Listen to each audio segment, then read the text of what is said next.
Today we are talking about one of my favorite topics in a rabbit hole in and of itself, and that is Bitcoin and energy.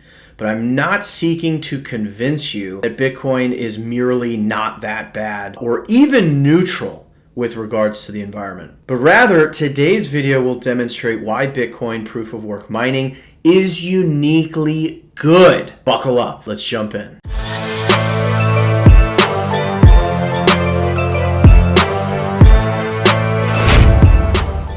Welcome back to another video. My name is Ian Major. I'm an entrepreneur, Bitcoin pleb, and all-around raging capitalist. And I'm excited to do this video as a continuation of this theme that I've touched on in past videos. We've started to see energy and real-world commodities take center stage for the first time in quite a long time. Nations are literally crumbling as a result of issues with energy. And we also continue to hear the drumbeat growing even louder regarding critics of Bitcoin, especially those in Europe, criticizing it for its energy footprint, etc. And so again, as I will briefly discuss at the outset of this video, I'm going to point you to some of the resources that have thoroughly debunked this notion that Bitcoin is bad. But I think even more interesting than that is how it is uniquely good and how it serves as this unique energy consumer profile that's going to help solve a lot of the problems that are inherent with moving towards a more renewable world. So you're not going to want to miss a thing. For those returning to the channel, welcome back, my friends, as always. It is a pleasure to have you.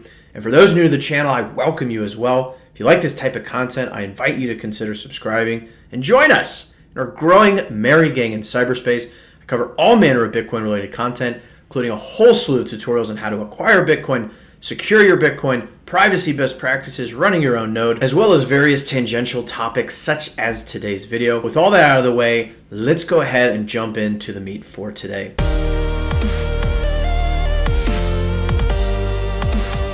All right, so again, the point of today's video is not going to be to argue the sort of negative side of this argument. This has been done so thoroughly. I think that anyone still sort of stuck at step one simply has not opened their eyes and simply hasn't done the work. I'm going to link you to these resources at endthefud.org, which, by the way, is a great website. It lists out a lot of different articles, in particular on the topic of energy, this notion that Bitcoin wastes energy, etc. I've also done an entire video on this topic. But very, very briefly, that argument typically revolves around the fact that, oh, there's so much energy usage and it's got terrible energy mix and footprint and all this stuff, and we're going to boil all the oceans. There's a hilarious article that came out a number of years ago that said, Bitcoin mining is on pace to eat up all the world's energy by 2020. Obviously, filming this in 2022, I think we're doing okay. And as you can see here, Bitcoin takes up a whopping 0.16% of energy production globally and an astonishing 0.49% of the energy that's wasted. There's a massive amount of energy that is simply wasted due to the nature of power grids, which we will discuss in this video. And so this is not even a rounding error for one. For two, Bitcoin mining's renewable energy mix is also higher than pretty much any other industry on planet Earth. And Bitcoin proof of work mining is unique in that you can feed it anything. So we've seen flared methane gas that would otherwise be released into the atmosphere being used to power Bitcoin mining rigs. And you've even seen in the case of Vespine Energy literally turn garbage into Bitcoin. This is actually pretty cool how this works. So landfills, right, all the trash that we pile up, releases methane, which is a far more, dangerous gas than carbon dioxide. I believe it's the number 3 source of methane globally. So, right, landfills. And so Vespine has developed a process whereby they can basically take that methane that would otherwise be released into the atmosphere from these landfills and use it to power Bitcoin mining. So to some degree, it's kind of like, what more could you possibly want? But of course, the truth is this is not about the environment. This is about central bankers, politicians, bureaucrats being genuinely concerned about the disruptive potential of Bitcoin. I think everything you hear and see in the news is wildly overblown. But let's keep going, right? What more could you want? Are you not entertained? Well, let's keep going with this story because it gets even better.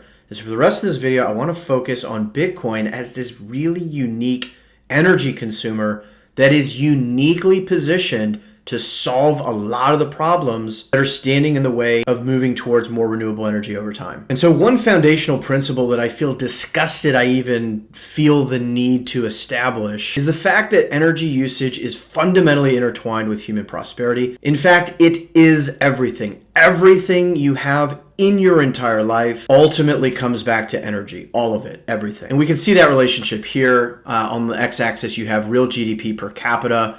Now, you could argue that is that really the best way to measure human prosperity? Probably not, but it's a decent proxy for things like living standard. And then on the y-axis, you have energy consumption, and the regression line through those points is straight up and to the right. And you can look at this in more of a time series fashion and just see how overall human energy usage has trended over time and how that relates to various other metrics. And it is all the same story. We should not be curtailing the use of energy. That is a one-way ticket back to the poverty and bare subsistence that humanity existed in for most of our collective history. And while I think a lot of the ESG and related things are overblown, I can similarly appreciate and understand the desire to move towards a more renewable future. Like, that's just a good, sensible thing for the continued prosperity of the human race. And soberingly, we've started to see some of the real-world consequences if you try and push that too fast and aggressive. So recently, over the last few weeks, the world has watched as Sri Lanka has plunged into economic and societal chaos.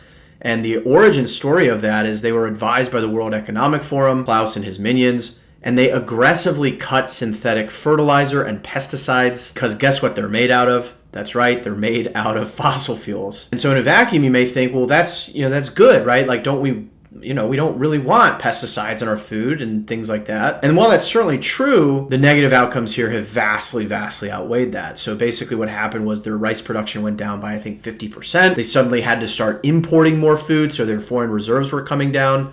That kind of led into COVID. Governments around the world had to print, a bunch of money, go into massive deficits during COVID. And then most recently with the Russia-Ukraine conflict, you've had additional supply shocks that basically tipped Sri Lanka into this kind of doom spiral where, they're unable to even import sufficient amounts of energy, food, etc. So that's absolutely devastating for the people of Sri Lanka. And again, the root cause of this was overzealous sort of green policies. We're also seeing that in other examples, right? You've got, the likes of Germany and parts of Europe that in the not distant past, shut things down like natural gas, like nuclear, etc. And now they find themselves beholden to a player like Russia, who now has them by the balls, admittedly. And even despite all of that, governments there still are insisting, on this rhetoric and haven't made that many contingency plans to this issue. And we could argue whether this is good or bad, but whether you like it or not, oil is in everything in your entire life. And so the idea of yanking ourselves away from that reliance in this extremely aggressive way, I'm not saying don't do it, but it's wishful thinking to imagine that you can just sort of saunter up to 2030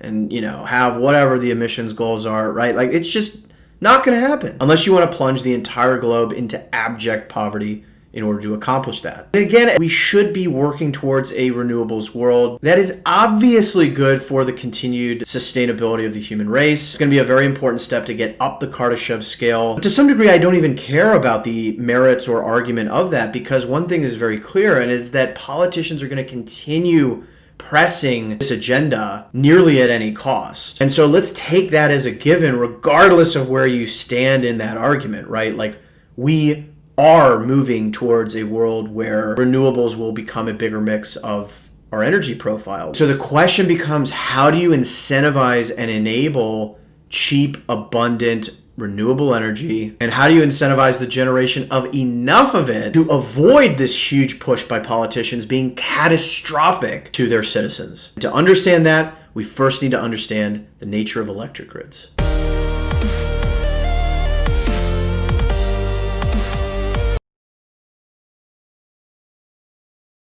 So the notorious problem with power generation and electric grids is that you basically have to have excess and redundant energy in order to meet peak demand.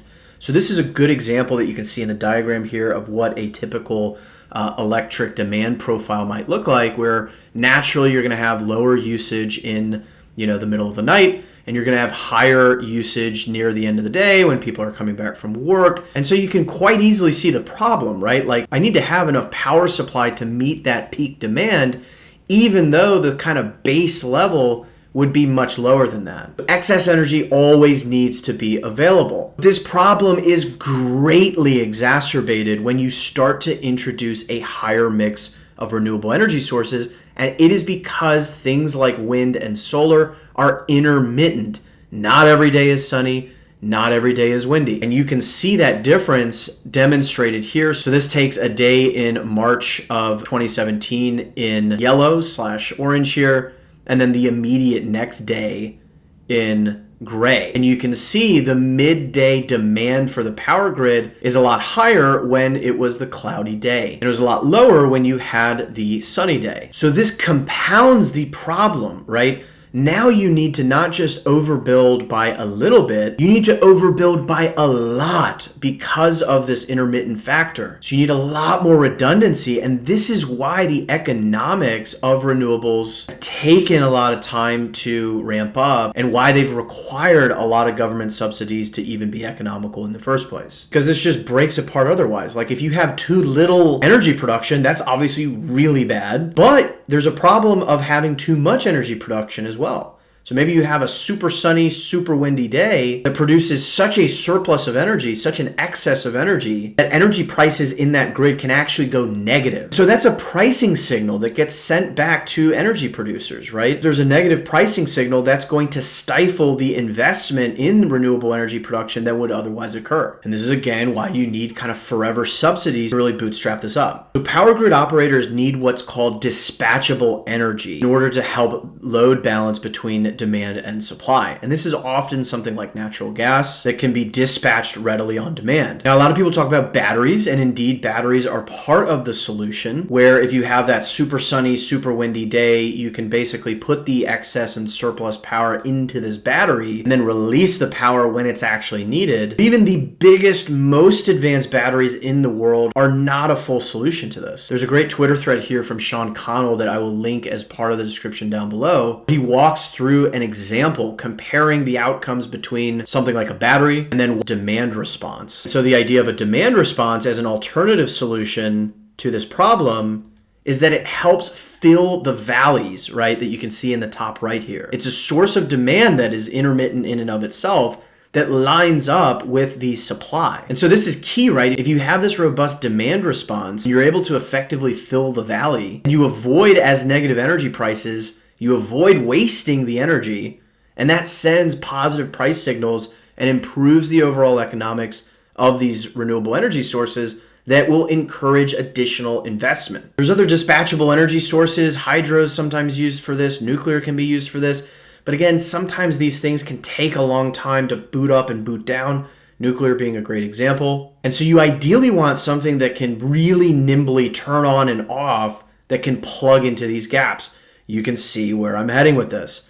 And we can see a comparison of Bitcoin mining at the bottom compared to things like a steel plant or a cement plant standing ready to serve as a demand response. So as you can see, there's a limitation with what a steel plant could do or what a cement plant could do, which is not the case for Bitcoin mining. And so what's fascinating is that Bitcoin mining can serve as this kind of perfect demand response mechanism that not only helps stabilize electric grids, but also improves the economics of renewable energy sources, which, let's be clear, has been the issue. Suppose people could be against this turbines, wind turbines and all the geological damage that the installation of those turbines can cause, but that's for another day. But I don't think people are going to argue with solar panels in the desert as a sustainable way to generate energy. It is simply that it hasn't been economical to do that. And we've just seen a perfect real-life example of this. So this was just the other week. Texas was experiencing high demand on their power grid, and you had large Bitcoin miners, such as Riot's facility here that's displayed, shut down and release 1,000 megawatts back into the system. Now, this was not the only thing that they did in order to help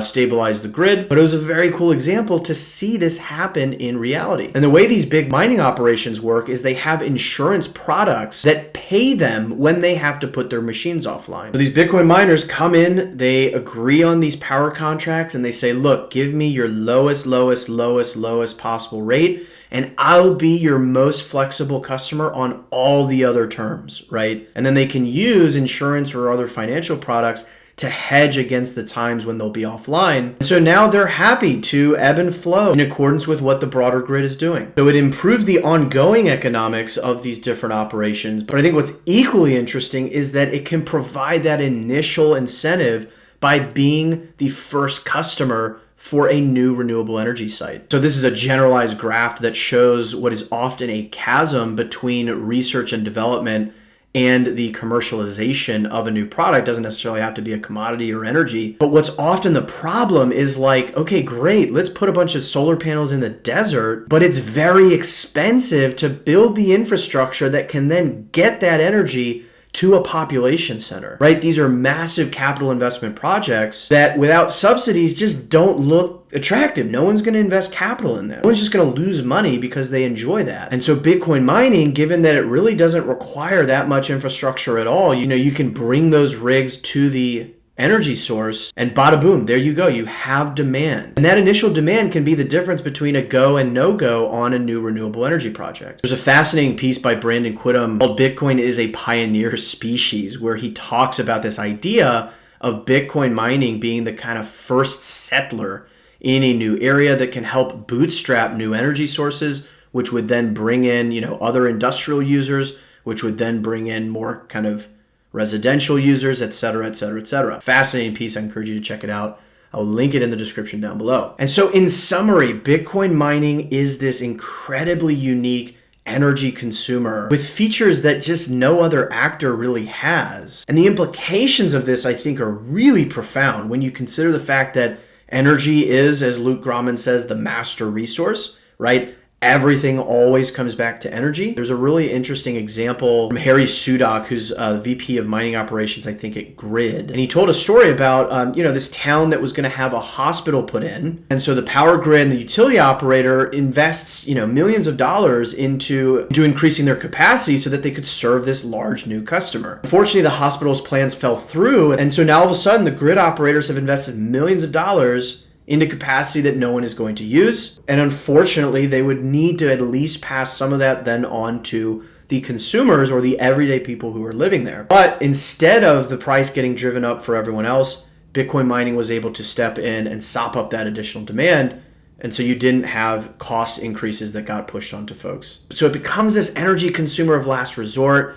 You can flip it on and off easier than anything else, any other demand response mechanism. It requires less infrastructure, so you can put it in that remote location where the energy source is and help bootstrap that energy source from scratch. And it improves the economics of renewables, which is going to be critical to ensure that the average citizen doesn't get demolished. I really just don't see a way in which these political objectives are going to be met in a way that doesn't just absolutely crush the average person's living standards without a solution such as Bitcoin mining that can stabilize grids and create what Denver Bitcoin calls this permissionless, almost autonomous, truly free energy market.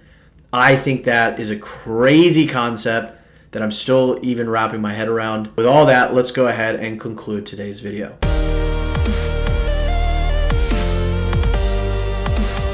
So there you have it, my friends. We talked about how Bitcoin is not just not that bad for the environment or even neutral, but how Bitcoin proof of work mining is uniquely good. And assuming that we're on this path very aggressively trying to integrate more renewables into the energy mix, I genuinely challenge anyone watching this video, list a demand response of equal ability down in the comments below. So this is a rabbit hole that goes very, very deep. I'll leave some additional resources in the notes down below if you want to take a deeper look. But I'm curious to hear, what are your thoughts? Am I just drinking a healthy can of hopium? Or could this be the start of something that we will look back at as an unbelievable stepwise change for human civilization? Let me know what you think. But I hope you found this valuable and interesting. If you did, you already know what to do. Give this video a like. Share this out. That really does help the algorithm get this in front of more folks. But for now, we'll go ahead and close today's video out. As a reminder, every sack counts. And until next time, I'll see you then.